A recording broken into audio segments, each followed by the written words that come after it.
EA is going private. It's no longer going to be a public company. And I do have some thoughts. Saudi Arabia's PIF, which I have talked about before, they've been getting their hands on pretty much everything they can in the past few years, and we've been hearing more and more about them. They have funded a DLC with Ubisoft, Assassin's Creed Mirage, and they've been sort of getting their hands on pretty much whatever they can. It's not just gaming. Like, I mean, they're not stupid. They're not going to be able to rely on just selling crude oil at some point. So they are slowly trying to expand their reach. Video game developer Electronic Arts has agreed to sell itself at 55 billion, which if completed would be the largest leverage buyout in history. Leverage buyout means that it's a financial transaction where a company is acquired using a significant amount of borrowed money from a bank, which is essentially debt, to finance the purchase, with Electronic Arts own assets used as collateral. This is a kind of a risky move. It also means that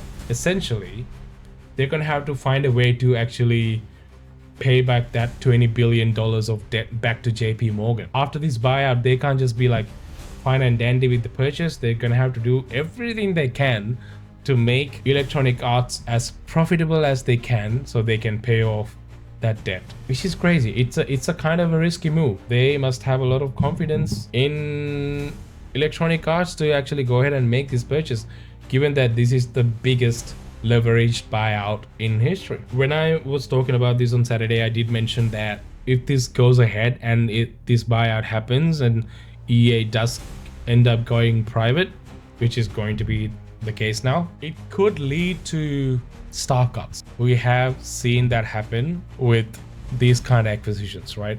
It happened with Embracer Group. I have talked about this. Microsoft, same thing happened with the big buyout they had with Activision just a couple of months ago. They laid off like 2,000 something staff.